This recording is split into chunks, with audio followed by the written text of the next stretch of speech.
I think he knew that his death was not going to be as wonderful as this. So that's why he spent so much time thinking about making it wonderful in the movie. As you know, he died on a park bench in Washington, D.C. He was walking along with Glen Verdon. They had just watched a rehearsal of Sweet Charity, which was opening that evening in Washington. He just stopped and he said, I don't feel well. He laid down on the bench and he died. Hello, hello, hello, and welcome to Cannesversations. I'm Eliana. And I'm Patrick. Hi. We decided that we would continue with Cannesversations, and so here we are with episode 6. Yeah, unfortunately not from Cannes anymore. Not from Cannes anymore, that is correct. The format's going to change. In keeping in the Cannes spirit, the convivial spirit, we would get together and we would talk about films that have been to the festival. Yeah, I wonder how many of these puns are still to come today. Well, oh no, let's see. We then decided that this might be a way to pursue this thing, to keep rolling it. I do love the idea of, like a sonnet that is rigid with its rules, you still are able to figure out ways to speak to the things that you love. Yeah, and so we can always, when we look at one film and we have this idea that alternatingly one of us chooses the film for the next week, and then we stick with that decision. And so the only limitation here is it has to have played once at Cannes. So for this week, it was Patrick's turn. And what did you choose?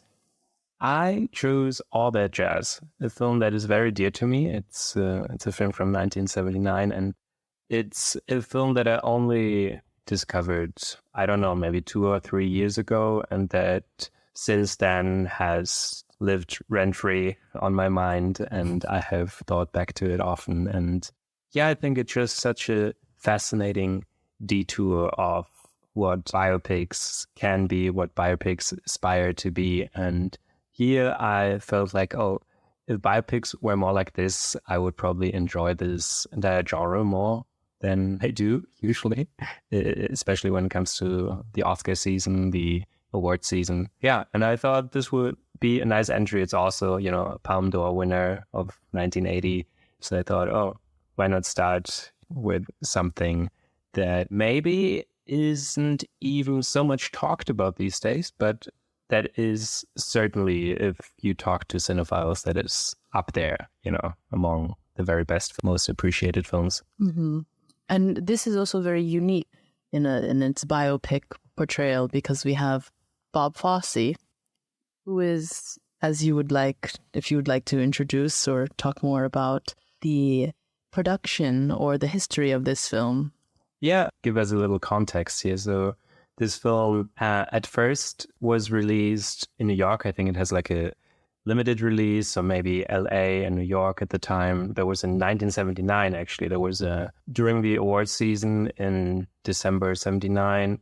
And then it was shown in Cannes half year later or so. And I think this is a strategy that today wouldn't really work anymore, because these film festivals these days, they really, they hunt these world premieres. They chase them. They chase the filmmakers. They change the companies. They want to work with them together. I mean, we had this year, for instance, I think Cannes really wanted to have the new Miyazaki, but they didn't get it. And now it's supposed to be playing at Venice. But yeah, so those things are always at play. And so I think this also marks just a different era, right? When such things were possible. I think in my research of other films, I've also noticed that it didn't used to be the case that films would premiere at the film festivals necessarily. They may have played before in one city of the country where it was shot or something. Yeah, but in any case, so this was a year when in 1980 it won the Palme d'Or together with Kurosawa's Kagemusha. I don't know how to pronounce that, but and the Palme d'Or was in that year. It was handed to Bob Fosse by Kirk Douglas, was at the time the jury president. And maybe to give us also a broader context of that year of 79, it's incredible to me. It's Kramer versus Kramer was #1 at the box office of that year. And if we compare that to our contemporary cinematic landscape, I mean, you can just basically refer to certain superhero movies, right? It's Marvel, it's basically Marvel or Disney. We also have, of course, Avatar, James Cameron. So we really have these tentpole movies, but it's amazing that sort of relationship, marriage drama would be able to climb the ladder to #1 of the box office that time. We also have Rocky 2, that's sort of in some ways a precursor of these franchises. And we have the first Star Trek film, #4, and Alien at #5. So you have those films, of course. You have those more like sci-fi and more like commercial films. But then on #6, for instance, you have Apocalypse Now. And even this film, All That Jazz, that by no means is conventional or by no means tries to appeal to a mass audience or something, that was #17 at the box office of that year. I don't know if that were still possible if we saw a movie like Babylon, for instance, that premiered last year, right? And that basically bombed at the box office. So just for contextualization. And what is All That Jazz? What is that about? All That Jazz is a portrait of a well-acclaimed choreographer. We have Roy Scheider playing Joe Gideon. He simultaneously is trying to cast and execute a musical production. On Broadway? On Broadway, yes. He's trying to cut a comedy feature as well as manage 3 main women in his life and his own impending health concerns. Yeah, and of course, Joe Gideon is basically an alter ego of Bob Fosse. He casted himself here through Roy Scheider, and Roy Scheider was not the first person to be approached. I think for a long time they thought it would be Richard Dreyfuss. Yes. And there was also Warren Beatty was in talks to play the Fosse alter ego. Yeah, I believe Dreyfuss, he quit after 8 weeks of rehearsal because he wasn't convinced that he could do the dance numbers with confidence. And Warren Beatty allegedly said that he would do the film only if, well, spoiler alert, the character did not die at the end. Right. This is maybe more of an older understanding of as what actors are willing to present themselves to a wider audience, right? And I guess to some extent we still have that these days. Like we have The Rock or we have Vin Diesel, those kind of alpha males who don't want to be associated with weakness. And if they fight against each other, they don't want to be the loser of their confrontation. So there are still continuity lines when it comes to that. But I think that's really something we have more and more overcome. Even though, let's think of maybe Tom Hanks, right? He was also, throughout his career, he tried to be the family guy, and with Tom Cruise as well, who doesn't take these roles anymore, but at least in the past he used to, right? In the Paul Thomas Anderson Magnolia, right? There he plays a really shady guy. But in any case, so we're digressing here.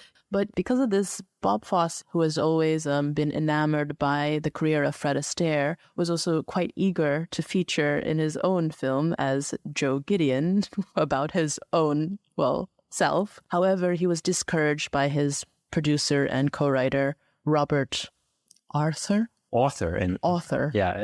Yeah, and maybe just to Fosse himself. What happens when you can't think of a step, or what happens when you see in their eyes they don't like the step that you've given them? He was very curious. He was hungry for information. Did he bring out in you any traits, Bob, that you didn't know you had? Yes, niceness. I didn't know I had that at all. Fosse was born in 1927 in Chicago, the son of 2 immigrant parents.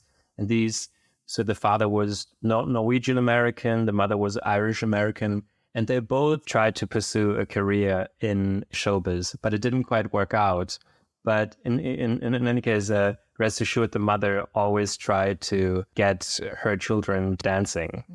But of course, at the time, gender concepts were a bit more rigid. So Bob Fosse, even though he was early on, he was interested in dancing, he was rather the accompaniment of his older sister.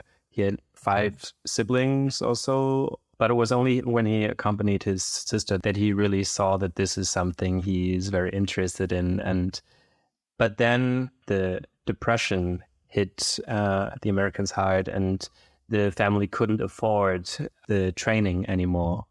So he very early on, he went his own way. He found some ways to support himself. He found some scholarships or some stipends that helped him to become a better and better dancer.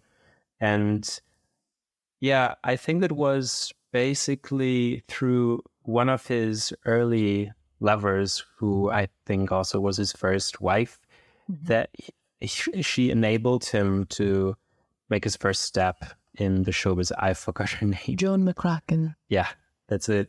And nowadays, it seems he's especially remembered as a choreographer, Fosse.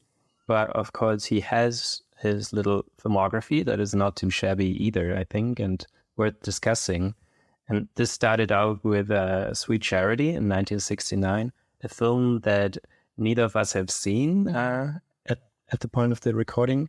And I think this is already something that we can look back at later in our discussion. So this was a film based upon Fellini's Nights of Cabiria. Cabiria, exactly. So there has been a strong link between Fosse and Fellini. Fellini sort of served as a inspiring figure for his career. And then we have Cabaret, which might be the best known of his works to this day. Also, of course, due to the musical version of that as well, because Cabaret was the film based on the musical. And then there's his 1974 film, Lenny, based on Lenny Bruce, the comedian. And this was played by Dustin Hoffman at the time.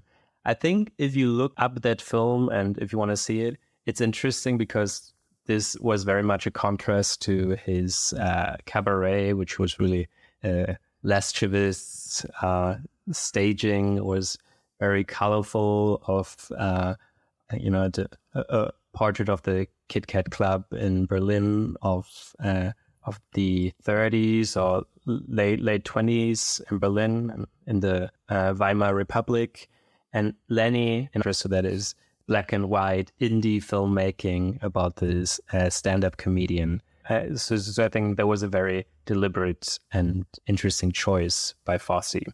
And then there's All That Jazz, and All That Jazz is essentially a semi-autobiographical portrait that completely goes against the conventions of what the biopic was. I don't actually know. I mean, it's very unusual just looking at the idea that the filmmaker would make his own biopic or their own biopic before, because usually other people would do that with you. Like you can even look back to Tom Ford and young Mr. Lincoln, for instance. So those kind of ideas. And I think there has always been part of cinema that we look back at history and we either adapt novels or plays and form them into a film, and also about prominent figures of history.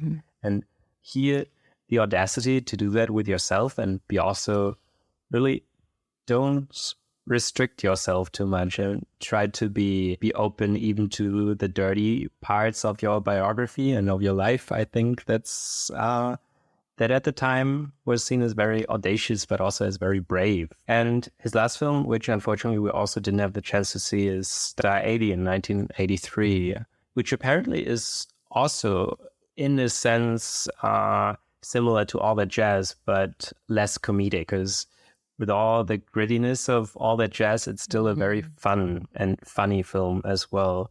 So, and All That Jazz is the one we want to talk about today.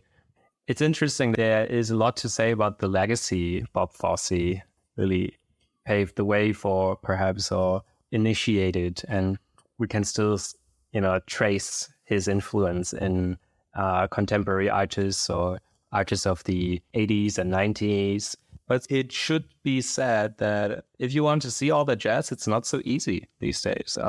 Because as of now, I think there is no really, there's no way to stream it anywhere. And if you want to do it, okay.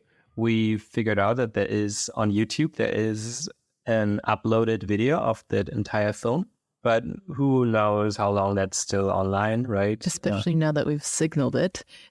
Right, because we know how influential our podcast is. Well, luckily we saw it because you are a Blu-ray aficionado and you had this on Blu-ray. One should say maybe here in Germany, this is also just not available on Blu-ray. So I had to order it from Spain, basically. So I have the Spanish Blu-ray here because, of course, the ideal way would be the Criterion Blu-ray, which you can purchase in the United States and Canada, I think. But here, it's just not available because of these geo restrictions for the Blu-ray players and so on. But yeah, so just be aware of that. If you want to see that film, it might be a bit more tricky than one would wish. But who knows? Maybe it's still on YouTube and they actually uploaded the Criterion version. So I hope for you that it's still online there. And about Fosse, I don't know. Maybe it's good to know that there was this miniseries on FX in 2019 starring Sam Rockwell and Michelle Williams. This name still comes up occasionally. But even there, I think they really tried also to present the madness and, show this sort of intense but demanding genius. And of course, this is a role I think many actors would just be happy to play. Yeah, definitely. Many people have also stated that they are huge fans of Fosse, among them Sofia Coppola, Wes Anderson, Lin-Manuel Miranda, who I think was also a producer of that FX show. So just for a bit of context, and I think we can dive more into that later as well as we talk about the actual film. So Eliana, maybe because you've grown up in the United States, you grew up in New York, and I wonder if you had any relationship with Fosse, just if there was a figure that would come up in, I don't know, in like high school, or like how would you encounter Bob Fosse, if at all? Unfortunately, I didn't encounter him the way the many women in his life encountered him. However, I have been familiar with him. He's incredibly influential from everything from his knees turned inward, pigeon-like walking, to some of these angular dancing that were iconic. Often he used chairs and canes. And some people described what he did with the body as if, the head is doing one thing, the leg is doing another thing. It's a different way of interacting with the body as a machine. In high school, a production of Pippin was put on, which was one of the musicals that Fosse won a Tony for. And the songs from Cabaret and Chicago have always been floating around.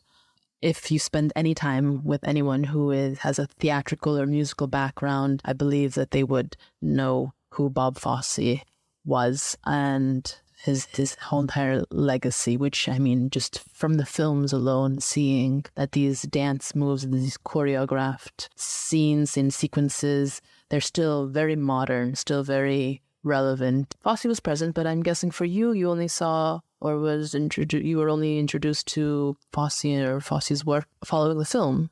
Yeah, and film classes in particular. So that's how I encountered all the jazz. I think I didn't see Cabaret before. And maybe when talking about this impact of the film or how it went against the zeitgeist of the time, because this is the last musical, and I mean, we can later talk about whether this really what is a musical? Into, the notion of musical, if that fits that genre. But, this was the last film that was nominated for an Academy Award until Beauty and the Beast, and that was more like 10 years later or so. And then the next... right, Moulin Rouge. Yeah, and then Moulin Rouge As Lerman, yeah, live action musical. So that was even much later as well. That was around 2000 or so. It was really, for a long time, that was the film that was last prominently present at the Academy Awards, and also really was nominated for a lot of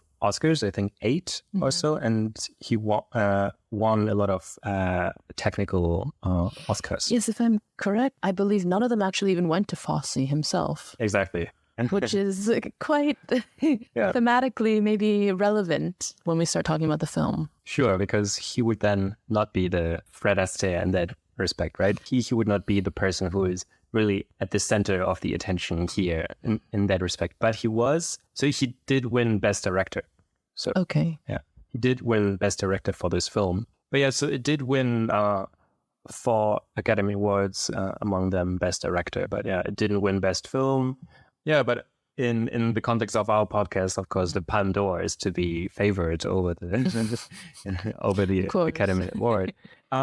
Yeah, and maybe when we talk about his legacy, we should also say that the Chicago film that was finally released, that was a long-term project that Fosse himself wanted to bring to the silver screen, but it has never quite worked out.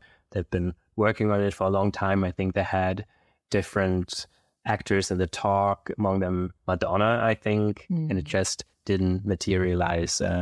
But people say to that day that this version of Chicago that then came out, I think in 2002, I think, that this couldn't have brought to the cinema if it had not been Fosse who had revitalized. Yeah.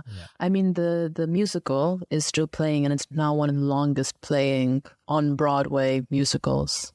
Right. You go to New York and it will be there. I'm sure it's possibly even in other cities as well. So, but maybe let's move to the meat here, actually. No, that doesn't make sense, right? Oh, we can move to the meat. The film. Okay, so all that jazz.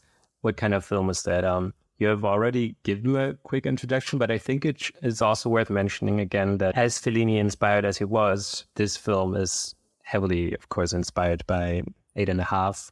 And even the main actor, I mean, his name is Joe Gideon, and the protagonist in the Fellini film is called, what's his name again? Like Guido. Yeah, so you can see it's very homophonous here and sort of reminiscent of the inspiration. Also, a long-time cinematographer of Fellini was the DP for this project. Yeah, I forgot his name. Oh, Giuseppe Rotono. Exactly. So a lot of overlap, and this should not be denied. And I think it's probably worth have a comparative look at these two films. Yeah, at another point in time. I mean, honestly, with attacking all that jazz, we found that there's a wealth of information in so many different areas, with personal to just even we haven't even gotten to the meat of the film watching experience yet.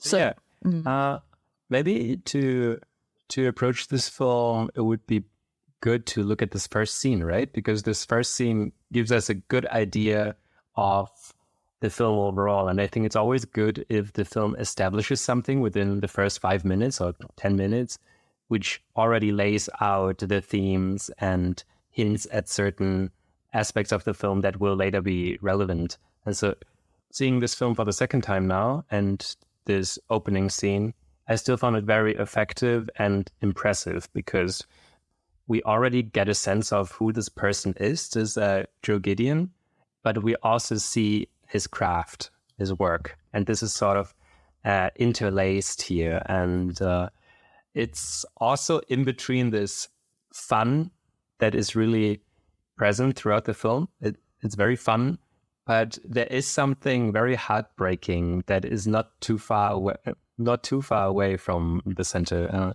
How did you see that? Because you saw it for the first time. I wonder if the film was so old, but I wonder if that is still, if the craft behind that alone is something that you can admire. Absolutely. The film starts, I mean, I can give away details, but it starts every morning with Joe Gideon, putting on a Vivaldi concerto in G. He places an eye drop in his eye, places some Alka-Seltzer in a cup. He drinks that, looks into the mirror, and he says, "It's showtime." Oh no, he showers as well. Showers as well, smokes even under the shower.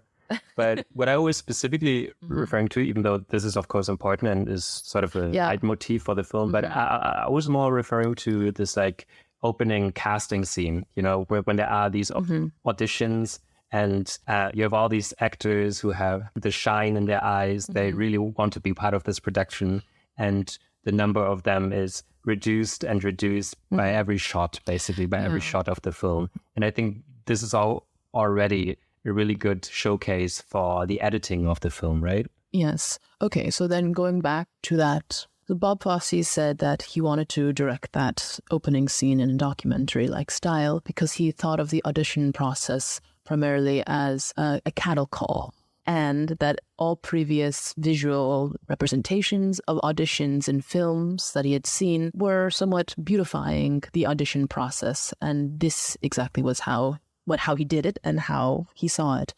We do see this thinning out, as you speak of, and we see this editing sequence, which shows as the crowd gets smaller and smaller, we even see them appealing. I mean, visually, 5 or 6 different dancers take turns doing a spin on one spot. And as they spin, they're quickly changing. So we see a different dancer spinning.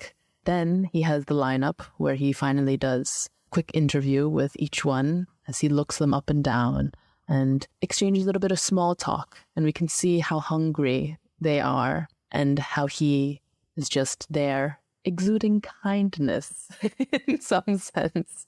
Right. Yeah, and even as he's kind and as he smiles, he's also very determined, right? He knows exactly whom he wants to have. He knows exactly whom he wants to have.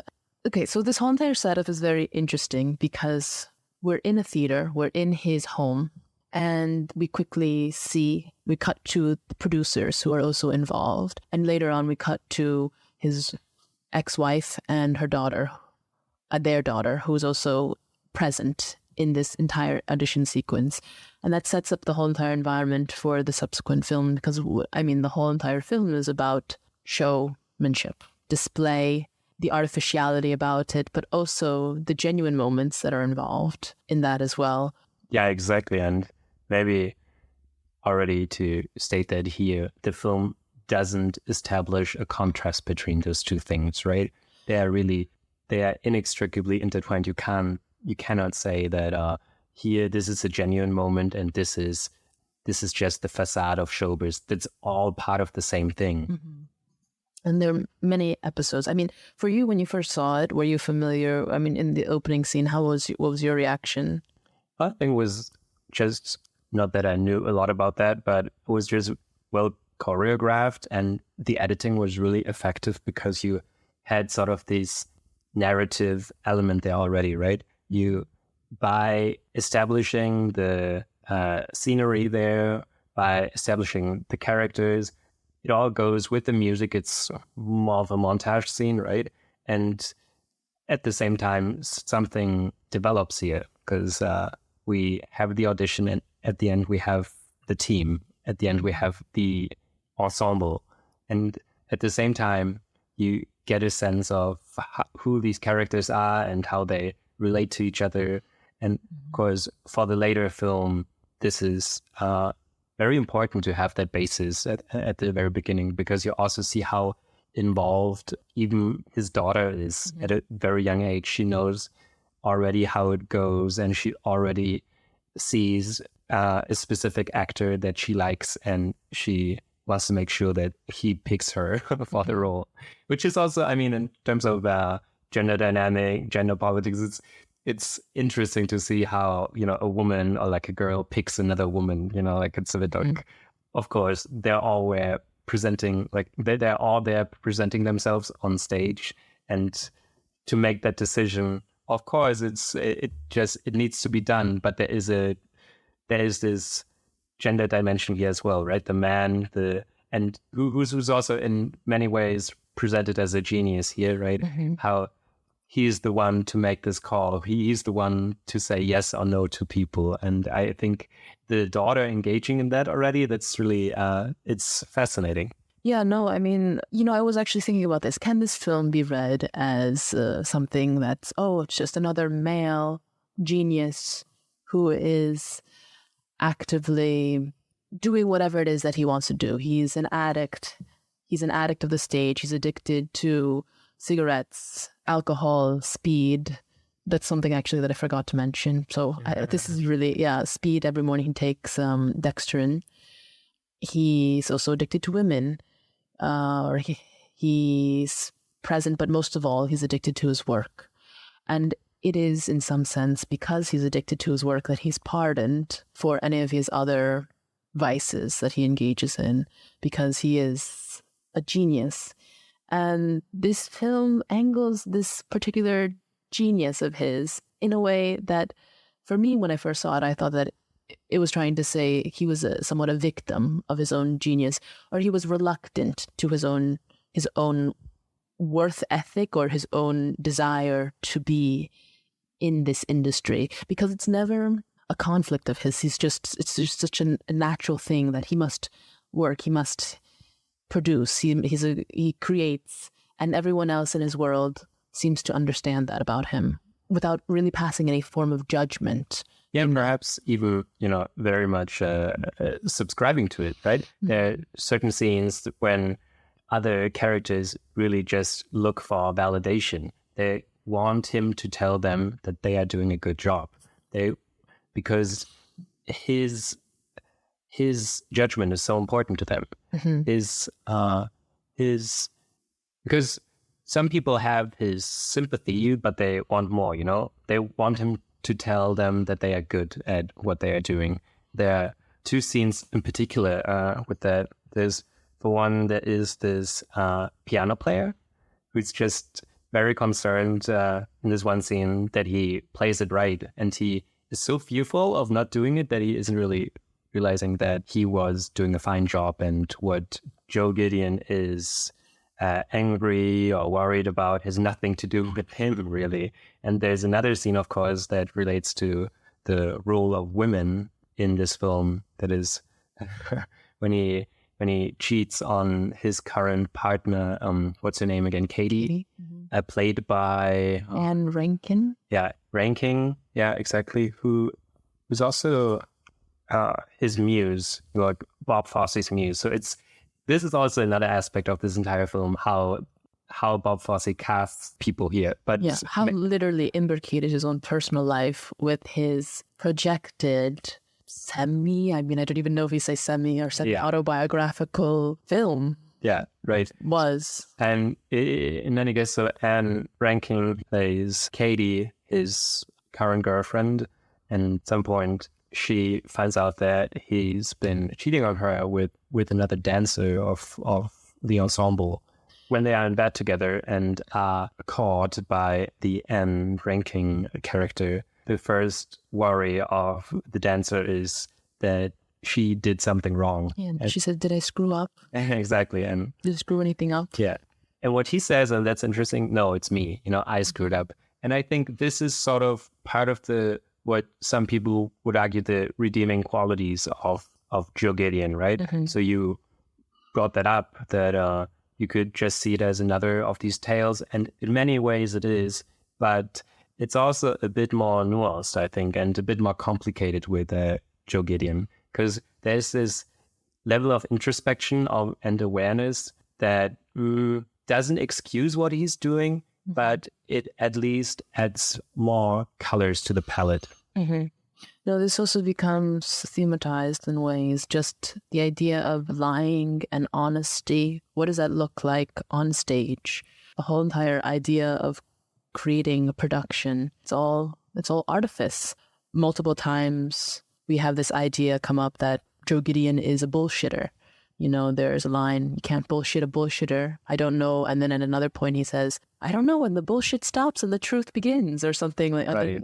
And there's something rather refreshing about, even though, as you said, it's not necessarily pardonable, but something refreshing about someone who knows that their actions are what they are, yet they're not hiding them. They're not lying about them to some degree. Of course, still problematic, probably still hurtful in real life, but it's something that I think gives it a different tone overall. Yeah, and I think also maybe this openness of lying, I think if you take that seriously, then you know what you engage with or whom you engage with when you are in proximity of Joe Gideon. Because the thing is, I don't know if we ever see him lying, you know, like at the beginning of the film, he says, I lie all the time. But then if you really look at the film, I don't think he lies very often. I don't think he lies ever even. Maybe he lied about lying all the time. Well, yeah, that's a possibility. And I think that even reflects on his loved ones. Because there's this scene when, and of course we need to talk about that later, because this film is sort of split into two parts. The first part is still devoted to him trying to juggle all the balls when it comes to the production of the Broadway musical, and when it comes to editing this film. This other part is him being in the hospital and imagining a lot of things because he's just overworked and exhausted. And so when I think he has heart problems, and when he ends up in the hospital and we see a short scene between his ex-wife and the daughter asks him what's going on, and the mother, of course, as many parents would do, says, oh, he's just exhausted. Mm-hmm. And the daughter just looks through it and says, you're lying to me, right? Mm-hmm. And the mother says, yes. So it's all, in this film, it's very open, you know, like lies are never really lies because we know what they are. You know, we see lies in their functioning, in their like white lies nature of making our lives, I don't know, like perhaps more manageable and more redeeming as well. This is also interesting to me because I was just thinking about this scene and exhaustion. How can one really be lying about exhaustion? There's something about that made me wonder too. Is the daughter just unable to see her father as exhausted? I think in the subsequent scene, doctors do claim that he is actually exhausted. And so but that's another... because we have like two doctors, right? We have the serious ones and we have the ones that are basically just not charlatans, but, you know, they just affirm what he wants to hear in order to keep working, right? So are those the ones that are the serious ones that tell him to change his life? Or I would have to check again, but I think they might be the serious ones. Okay. This is also, since we're talking about truth and lies, many times in the film, people approach Joe Gideon. We have the one that's most frequent, Angelique, sorry, saying this with an accent, Angelique. And played by Jessica Lange. Who was also, you know... Who's also for a time in a relationship with Bob Fosse. It's quite interesting because I saw a little interview where she explained that the scenes with her character were shot after all the other scenes were shot. And thus, Fosse had run out of budget, and he really, really, really had to push in order to get the budget to shoot these scenes with Lange's character. Okay, this we need to get back to in a minute or so. We need to get back to that in a minute, yes. So Angelique asks Joe Gideon a series of words. Family, work, women, death. And Gideon responds with just one word sort of answers as well. And there's this element that she plays, for me at least, a type of a variation on the femme fatale. I don't know how you viewed it, but just someone that he never bullshits with her. It's very clear that there's some vulnerability in that, and she's like the interlocutor for his conscience and someone who just questions his actions. So because the editing in this film is so incredible. I mean, we haven't really spoken to the confusion / way that the film carries you between all these things of him editing stand-up, him producing a theater, him interacting with his family, but this is and him interacting with Angelique. But they're all done in a way that's highly suggestive, highly manipulative, and fast-paced. There was one review that I saw that said things are just thrown, the whole entire story is hurled at you. That's how I kind of felt when watching this. Because I'm not sure if we mentioned that these Angelique sequences, they don't take place in our reality. They are in his inner world, it's this sort of mind palace he's constructing there. So what we perceive as reality, this is interlaced with these scenes that are taking place more like in a world beyond or something. And at the beginning, we don't know what this is all about. But as the story progresses, it becomes more clearer. As some sort of fantasy, some flirtation with the angel of death. Right. I mean, this is also reflected in the name, right? Angelique. Yes. Angel. Yeah. Maybe you just mentioned something that we should talk about as well. What was that again? The one thing that I do quite like about the character of Angelique is that she is the only character that doesn't necessarily, or the only woman that doesn't dance or sing. I find that quite endearing in some sense, because given that Joe Gideon's character somehow journeys in this fantasy, in this desire, in this whatever seduction, perhaps it's a death wish, perhaps it's something. It could be interpreted in so many different ways, that the woman that he eventually will spend his, not life, but the other with, is someone who does not engage in show business. Yeah, and I mean, there's so many things you just brought up that I would like to comment on. When we talk about the femme fatale, I mean, if you say it's a variation of the femme fatale, then it's a very strong variation that departs from the traditional depiction of the femme fatale, because usually it's depicted as a deceiving character, and she is not doing that, even though you could argue that she is luring him into death, right? Yes. You could say that. And this is, of course, played with in the film as well, because there's a moment when one would expect him to say, I have to die. And he is resisting saying that, because the closer he gets to that point, the closer he is to Angelique. But he just said something else that I also wanted to comment on. Not dancing, not singing. Yeah, exactly. So that's a very good point, I think. That's an important point, I think, to make here as well, because Joe Gideon is in a way, he's so unable to engage in what we perceive as conventional relationships. So there's this scene that is very, very much my favorite scene of the film, where his girlfriend Katie and his daughter spontaneously choreograph a dance scene for him. And I got the idea that, why are they doing this? Of course, it's just fun. I mean, he's a director, a choreographer. But I also think in order to get his validation, his love, you need to do that. You need to put on a show, and a good one, that is.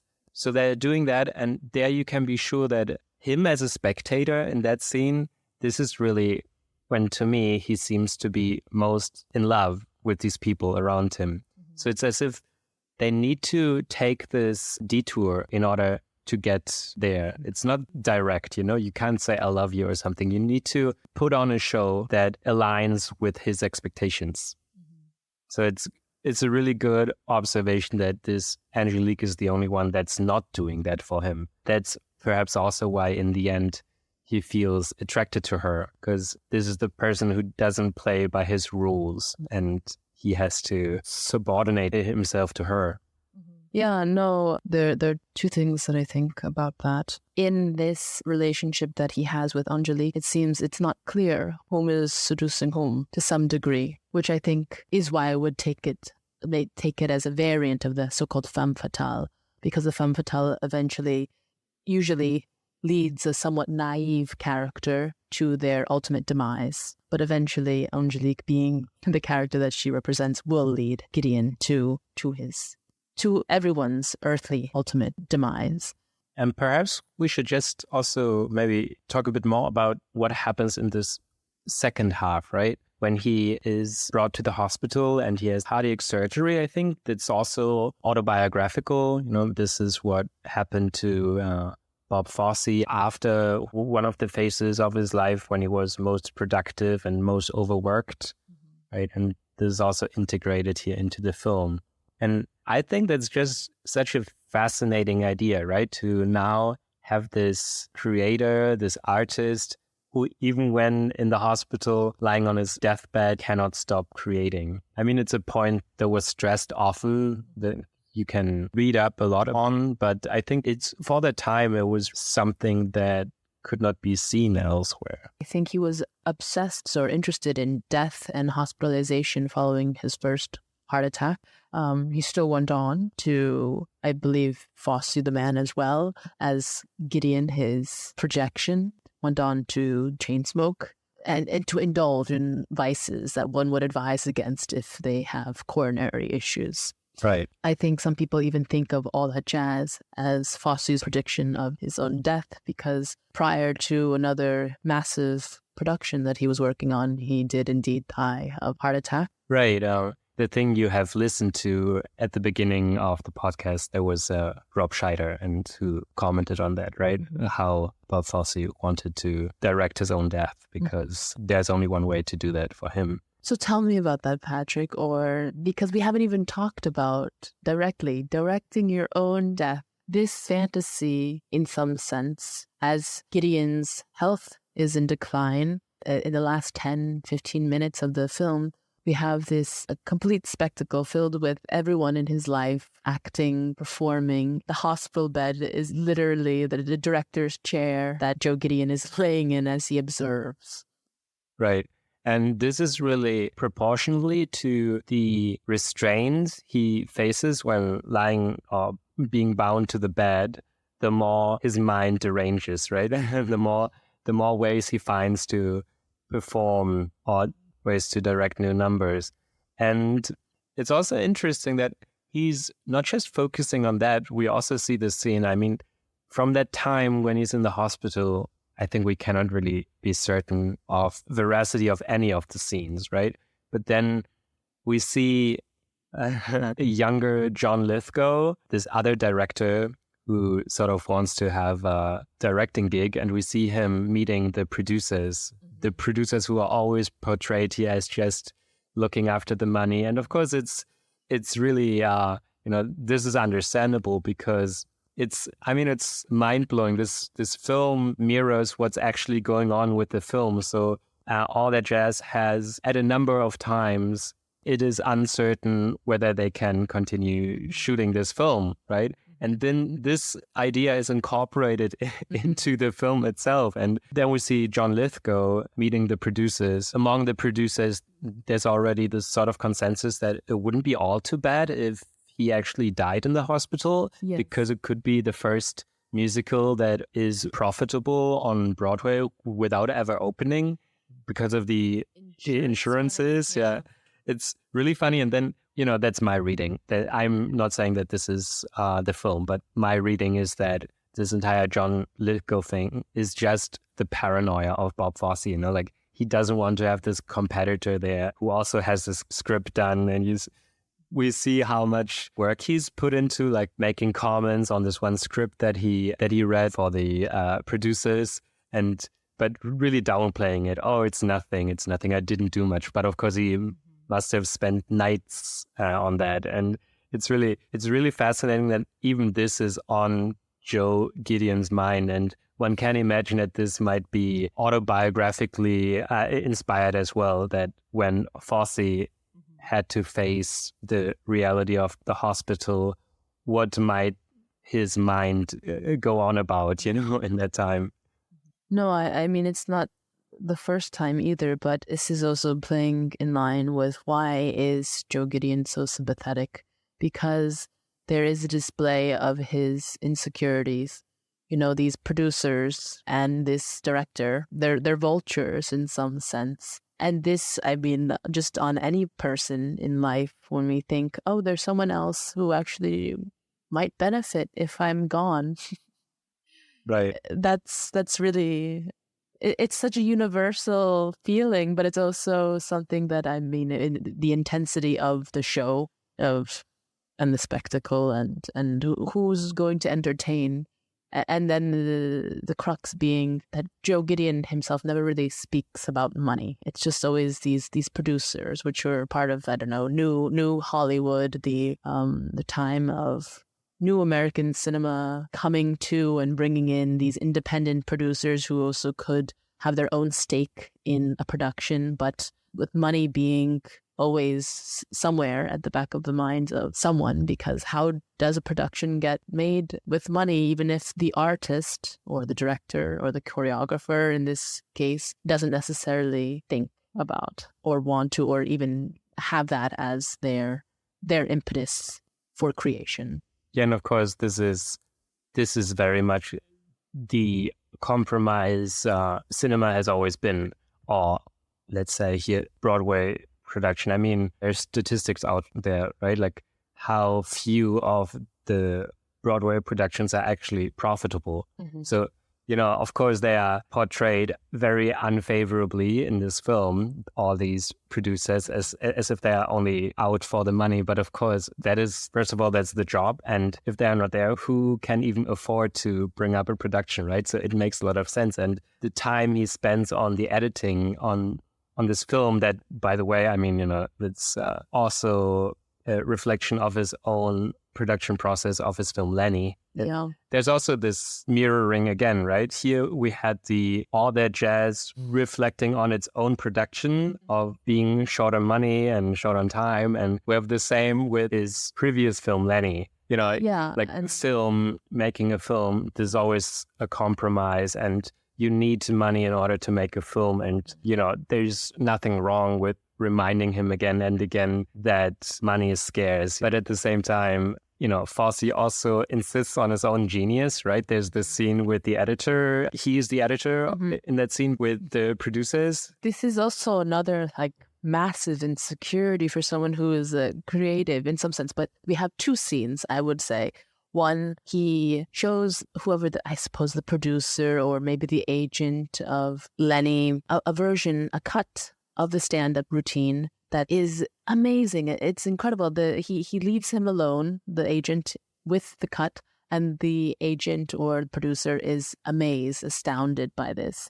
But much later, we also have the critic come in while Joe Gideon has already been sick in bed and has been hospitalized for some time, and someone on TV reviews his produced and finished version of this stand-up. A very funny scene.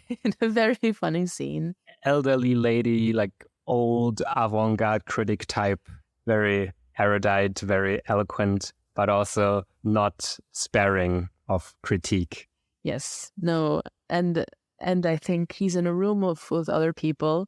One of the critiques of her critique is, she's not reviewing the film. She's just showing how what is it? How smart she is, yeah, or something. How smart she is, or yeah, which is quite funny. But this critique genuinely hurts him and throws him back to another episode or another. He has tribulations with his heart. Exactly. So, on two levels, it hurts him, right? Yeah, this film is very difficult to talk about in general because there's just so much that's going on and so many different levels. So much going on. Even this thing you just mentioned, that he's so hurt by this. We read this article where they discuss the narcissism inherent in that film. And apparently often with narcissism, it's the case that you at the same time can be very convinced of yourself and your qualities, but you're always also very much anxious that what you're doing is not good enough and what you're bringing to the table is not sufficient. And I think in this scene, this is sort of confirmed. He is that narcissist, but he's a very self-aware narcissist. One thing I found too, not to drive too much away from the film itself, because there's so many things that we could still find to talk about, was I watched a 1997 or 1999 Charlie Rose interview with Anne Reinking and Gwen Verdon, as well as another woman who was playing in the main role as Sally Bowles, I believe. Anne Reinking decided to do some form of revival of Bob Fosse's choreography. And it was just really incredible to see this, post-death, what happened to this genius of an artist. The women had been working together and they were asked by Charlie Rose, well, how did you find all that jazz? Is all that jazz about, what's true in all that jazz about Bob Fosse, the man?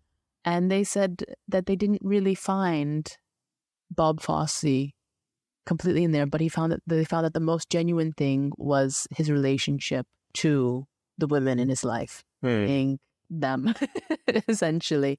And that currently the daughter and the daughter, oh gosh, so that was in the film Michelle, but his real life daughter Natalie, and with the Katie, so the dance sequence that you spoke of, so Anne Reinking. And I thought that was quite endearing just to see. And they essentially, there's just this base understanding of this was a man who was problematic. At some point, Anne Reinking essentially said, I want to find the exact thing. So she says, this was a man who would lose control, but he was a good father and a good friend. And this is the same man who would put a green tomato on a windowsill and wait for it to turn red. Bob, that may be true, but I know also that there are dancers who think you're an absolute tyrant. Are you a tyrant? I think I'm tough. I don't know what exactly tyrant means. I think I demand a lot from dancers, but I like them, and generally they seem to like me, and I'm very happy that they've worked with me. Because if you put through somebody and demand 100% of them, the next job they go to, it's easier for them to do it. The problem is that most people don't ask enough of the other person they're working with. Be surprised how much of us want to fulfill that if it's asked of us. And this understanding, this mutual understanding between all the women, I suppose, in his life, or the ones who stayed, the ones who are still doing, or who did, because they've all passed by now, of if you want someone in your life, you figure out a way to make it work, which I thought was very lovely. And that's the thing that shows up in all that jazz as well. Yeah, it does. I mean, you can easily say how women are just marginalized in that film, right? And that he primarily entertains superficial relationships with them. But then if you look at the most endearing scenes of that film, when he talks to either his ex-wife, when his one scene, I mean, there's this fantastic choreographed, like fantastically choreographed scene of a number called Erotica. And is it Erotica? Right. Erotica. Yeah, Erotica. So it's a riff or like a pun with like an airline, but very erotically charged. And at the end of that number, when all the producers, they just worried about, oh, we lost the family audience, for instance, they just think about the black and red numbers, of course. But then he's sort of conflicted and goes to his ex-wife, who was also a longtime collaborator of his, and he asks her for her opinion, and she says, it's the best thing you ever did, you motherfucker, or is this something like that, or you bastard, this is very nice, because you see they have this professional relationship that cannot really be strained by whatever cruel things he does to her, but there is this mutual understanding that will always connect them in a way. And I think the film pointed that out very cleverly, and without glamorizing it or anything, it's rather, you get it both, you get it both. You get the dirt. And by the way, it's a very dirty film as well. It's a very 70s film, isn't it? Like, you can really tell this is a movies of the 70s, because many films of the 70s are very dirty, are very, like, have a subjective camera. There's just dirt everywhere. Everywhere there's dirt. I did find it grimier than Cabaret, even though I was sort of expecting a similar, since I only watched All That Jazz recently, and Cabaret even more recently, and following All That Jazz, but I thought there'd be a similar aesthetic or a similar griminess from 1930s Weimar Republic. Well, of course, Germany. I mean, you can even explain that just historically, right? Like the Nixon years in the United States, of course, that there was a period of great austerity overall, right? And it's just good to see that reflected in the films of that era as well. Would be weird if that were not to be seen, even though the people who lived through that very much experienced that. Yeah. There, of course, there are a few things I really want to talk about as well, but I also I'm conscious of the time we've already spending here. For instance, how about his split into two Joe Gideons in the hospital? I think that's a fascinating idea. You know, like there's one Joe Gideon who's bound to the bed and can't really move, can't really do anything. The only thing he's left with is his imagination. But then there's the other Joe Gideon he imagines, who's still, you know, in full power. So he's still the man he projects himself to be. And I find this also interesting because in a review of the time in the New York Times by Vincent Canby, he said Mr. Fosse's projection of himself as a kid who'd rather die than grow up. And he compared or likened it to Peter Pan. And I think that's, you know, I'm not saying that this is my reading, but I think it's an interesting one if you think about it, right? But I also think that doesn't take seriously. What does that even mean? No, I mean, like in the end, right? He dies and you could say, okay, he could take on a more conventional path of engaging with his family, you know, like be more receptive to their wants and be more emotionally open to them as well. Like you could make that argument, you know. I just think that sort of that misunderstands the determinism of this character to some extent. You know, he is that person.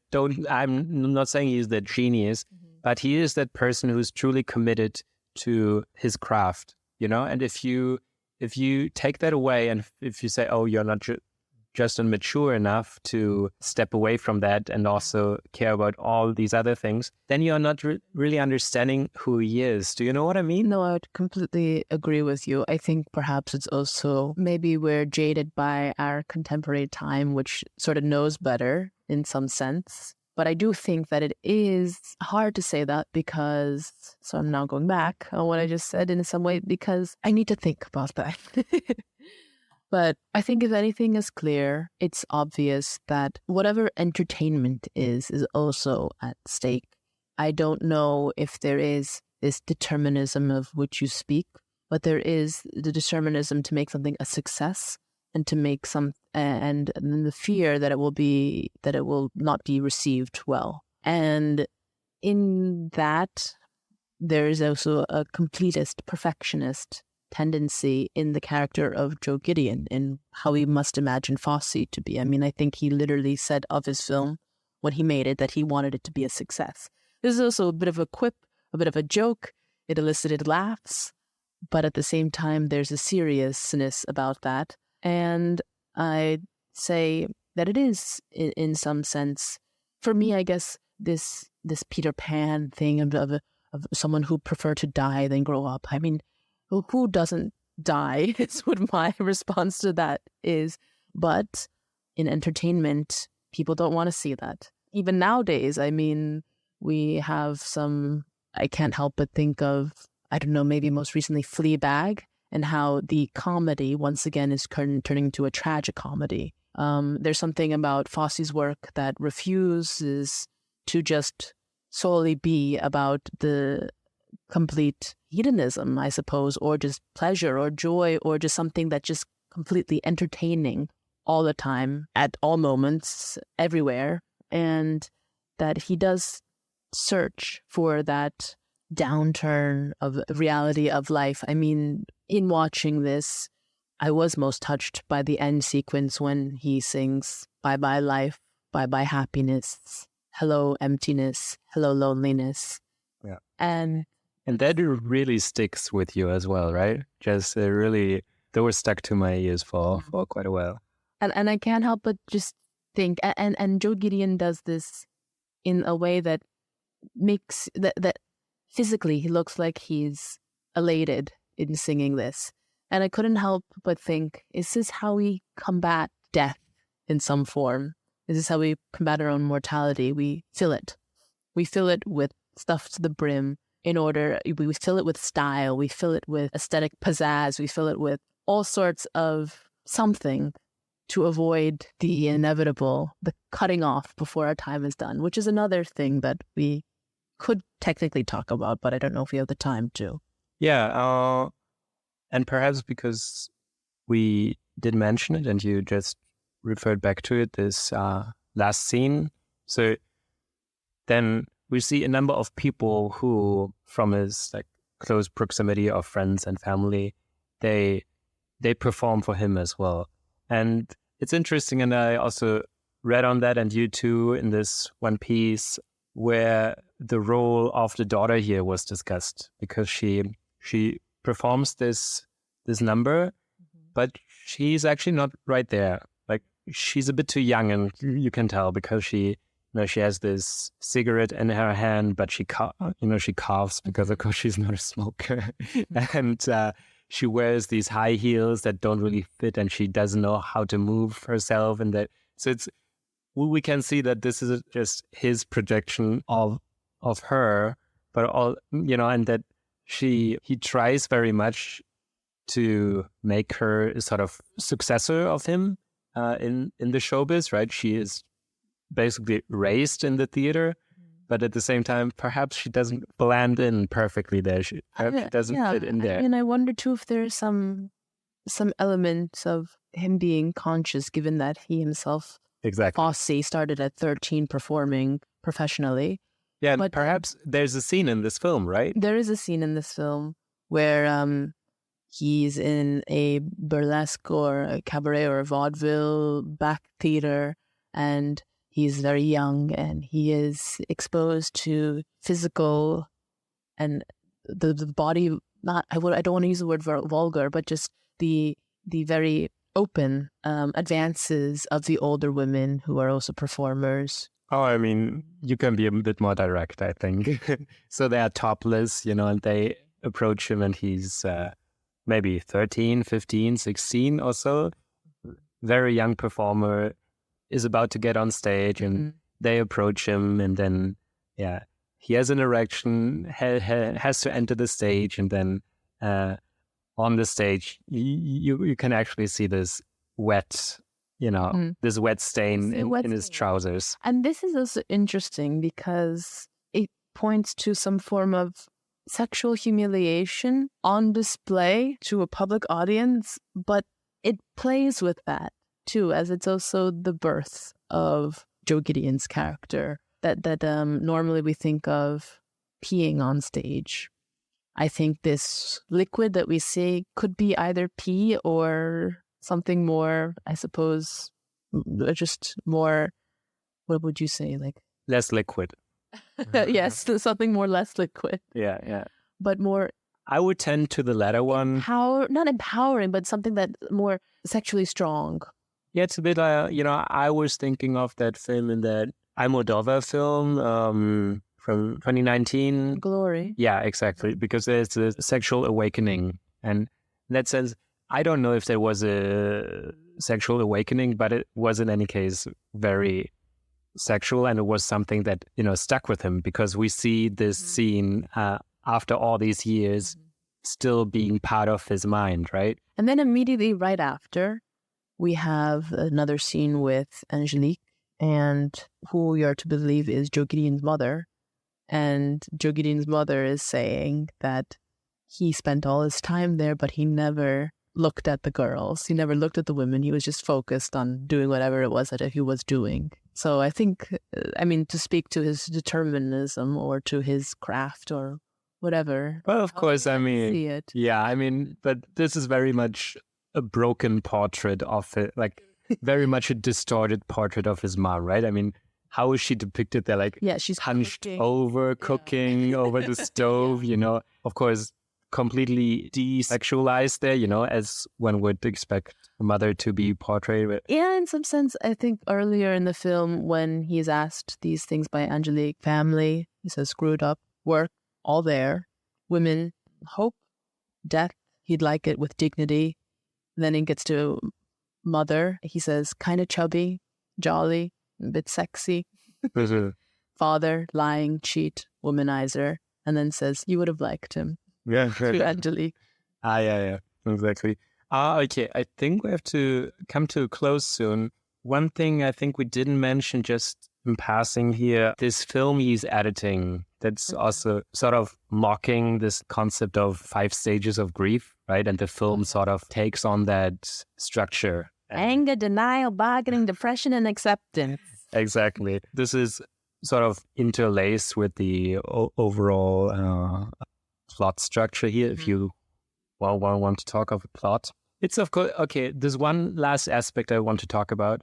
And then, because that's the interesting part here, you will tell me, but also the listeners, what our next movie is going to be next week. So you also have the chance to prepare for that if you want to, like if you want to see that movie again or for the first time.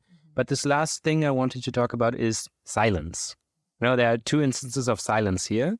One is when he is in a table read about his show that he feels sort of detached from because it is changed to more commercial tastes, I suppose. And then there's this moment of introspection when we just hear his breath, him breathing, and don't hear all the people anymore around him. So this suspension of sound, I find this interesting also because of the closing credits at the end, right? So at first, at the end of the film, after his last performance is over, time to say goodbye, or is that time to say goodbye or goodbye life? Goodbye life, goodbye. Yeah. So after that, before it really climaxes, before it has its culmination, we just in the hospital again, we have the zipper, the body bag, the zipper, and then it's over. But then we hear the frenetic voice of Ethel Merman and her "There's no business like show business," and it's of course very ironic to place that there. But afterwards, at the very end, we just have silence, and I think those are two instances of silence. Is that the void? Is that the nothingness? If you don't create, if there's no creation anymore, how did you read that? These two instances of silence, I was just compelled by that. Because I think that's perhaps the most radical thing in a film that is so charged with performing in every instance, right? I mean, I think it speaks to what I said a little bit earlier, just this idea of what does it mean to entertain 24/7 or to have that on your mind.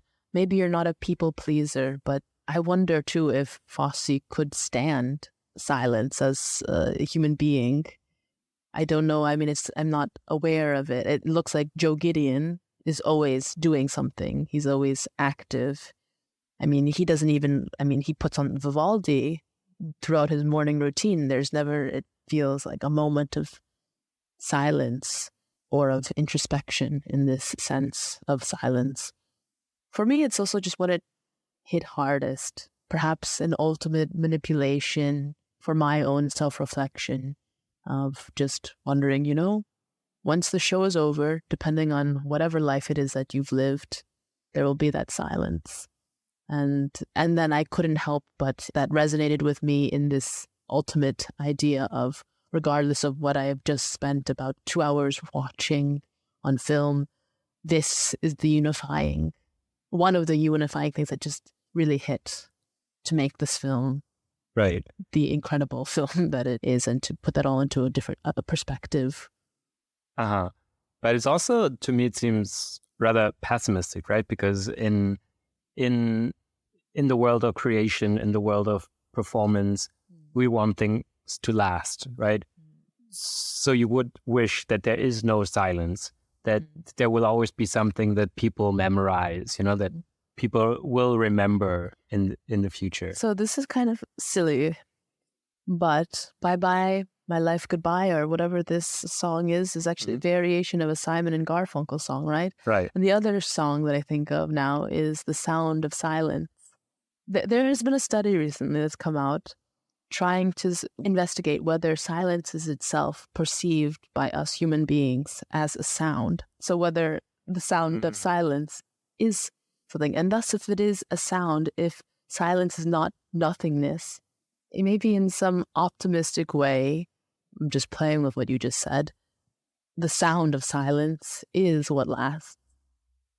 Yeah, well, on these notes, I think I can't top that, We will come to an end here. Just to get my trivia out here, I just want to say that this movie sort of bonded Fosse and Scheider. They became friends in the making of the film, and they remained friends until Fosse died. And just a sweet little anecdote to illustrate who Fosse was is this interesting interview with Alan Heim, who is the editor of this film, and he also won the Oscar for this film because the editing is really phenomenal, especially if you think of analog editing, right? Yeah. How much of a hassle that is. Yeah. Yeah. So he said there's this one scene, and this is actually in the film. So there is a cameo of Alan Heim, the editor, and he's supposed to raise his eyebrows. But Fosse wants it to be very subtle. And there are several shots, and he's never quite satisfied. And at the end, they settle with this last one that was supposedly the most subtle, but not really subtle enough for Fosse. Then Fosse asks him if they could just look into what they shot before. So they go through all the edits, and yeah, it's all really not to his satisfaction. And Fosse then, he went on, not complaining about Heim at all. He was like, why can't I do this? You know, like he took it really personally that he couldn't direct Heim in a way that he found satisfying. And he says, so Heim says, I'm not an actor. I'm an editor. And then Fosse said, yeah, but you are a human being, and I can direct human beings. It just shows you who he is in a way that he didn't put the blame on Heim, he really took it personally. He thought he himself was at fault here. And I think it's certainly a fascinating character. And if you want to look him up, there are a lot of interesting interviews online as well, also on YouTube. And I think he's a very charismatic persona, and you can see how he could lure so many people into projects, but also into his personal affairs. There are a lot of things we didn't get to say here, but with such a film, it's just inevitable that you can't say all the things you want to say. Mr. Fosse, along with Baryshnikov and Balanchine and Robbins, and he's one of the great choreographers of our time. And choreography is not something that's written down like music or art. It's something that's passed on orally. And this movie passes on this man's work. Eliana, let us know next week. What are we going to talk about? I'm excited as well. I have no idea. Yeah. So, first I want to thank you for choosing All That Jazz. It's a film that I had been meaning to watch. And I was between two films for this upcoming week. One by a female director, which would be nice, and we will get to soon. And the other one, because recent conversations have sort of sparked this revisit, I think is the one I'll choose, which will be Festen, Thomas Vinterberg's 1998, Dogme 95 film. Well, that's lovely. I love that film. Yes, I do remember, I believe I introduced it to you, and so it is relevant because it won the jury prize at Cannes in 1998. That's great. I'm looking forward to that. And I thank you very much for this as well. It has been a lot of fun. As I said, still a lot of things that need to be said on that film, but we leave up to you. Yes. Well, thank you. Bye-bye. Bye-bye.